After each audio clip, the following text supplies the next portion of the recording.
ایک نوجوان دشت و صحرا کا سفر کرتا تھا اور مجاہدہ نفس میں مصروف تھا، عبادت الہی میں مصروف تھا۔ اچانک دریا کے کنارے اسے ایک سیب تیرتا ہوا نظر آیا۔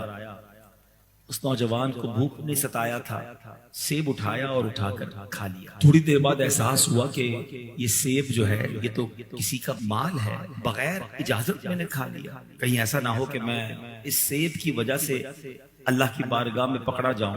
خوف خدا تھا اس کے دل میں۔ تلاش کرتے کرتے دریا کے کنارے چلتے چلتے چلتے ایک باغ میں پہنچا۔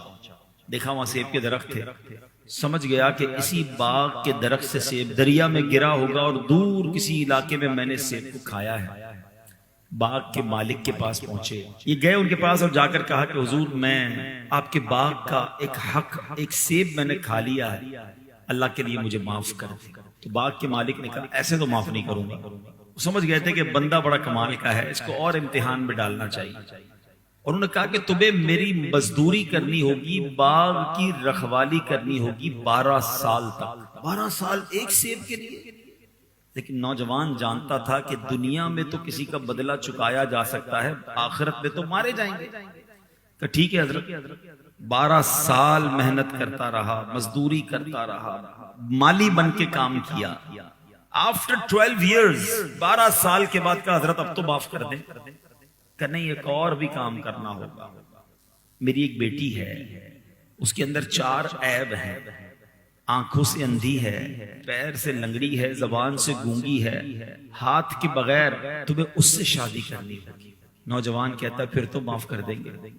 کہ پھر 2 سال یہیں رہنا پڑے گا، پیدائش ہوگی بچے کی، اس کے بعد چھوڑ دوں گا۔ اتنا بڑا امتحان۔ کہتا ٹھیک، سیب کا حق تو معاف کر دیں گے، کہ پھر معاف کر دوں گا۔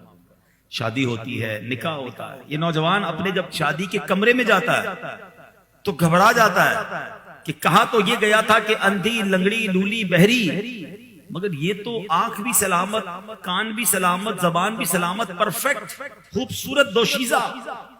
نوجوان کہتا ہے حضور لگتا ہے غلطی ہو گئی، آپ نے نکاح تو پڑھایا تھا، یہ تو اندر کوئی اور عورت ہے۔ کہا بیٹا یہی میری بیٹی ہے۔ اب وہ بزرگ مسکرائے کہ جب تم پہلی بار آئے تھے نا میرے پاس سیب کا حق بخشوانے، مجھے اسی وقت احساس تو ہو گیا تھا کہ تم بڑے نیک ہو، خوف خدا والے ہو، مگر تمہارا ایک اور امتحان لیا۔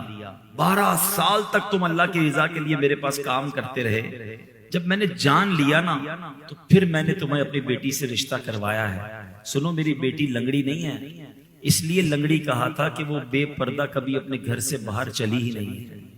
اندھی نہیں ہے، اس لیے اندھی کہا تھا کہ اس کی آنکھوں نے کبھی حرام دیکھا ہی نہیں ہے۔ میری بچی جو ہے وہ بہری نہیں ہے، اس لیے بہری کہا تھا کہ حرام سنا نہیں ہے۔ بغیر ہاتھ والی نہیں، اپنے ہاتھوں سے کبھی اس نے حرام کام کیا ہی نہیں ہے، اس لیے میں نے یہ سب باتیں کہی تھی۔ بڑی نیک پارسا میری بیٹی ہے، تیرے جیسے ہی مجھے نیک نوجوان کی ضرورت تھی۔ جا زندگی گزار، اپنی زندگی کے حسین دن ہے وہ اپنی زوجہ کے ساتھ گزارو۔ اب میرے پیارے اسلامی بھائیوں ذرا سوچئے گا، عورت کتنی نیک ہے، لڑکا کیسا ہے جو ایک سیب کا حق بخشوانے اتنی محنت کر رہا ہے۔ دونوں نیک اور پارسا ملتے ہیں تو آپ کو پتہ ہے ان کے یہاں اولاد کون پیدا ہوتی ہے؟ کوئی اور نہیں، یہ پیران پیر شیخ عبد القادر جیلانی کے والدین کا واقعہ ہے۔ ان کے یہاں جو بیٹا پیدا ہوتا ہے وہ عبد القادر جیلانی ہوتا ہے۔ اس واقعے سے جو میں نے آپ کو بات بتانی ہے، اپنی بیٹی کا رشتہ کرنے کے لیے انہوں نے کیا دیکھا تھا؟ کتنے پیسے کماتے ہیں، کون سے خاندان سے ہے؟ نہیں، یہ دیکھا تھا یہ اللہ والا ہے، یہ خوف خدا والا ہے، یہ رب کو راضی کرنے والا ہے، یہ رب کو راضی کرے گا، رب اس کو اور میری بچی کو بھی راضی کر دے گا۔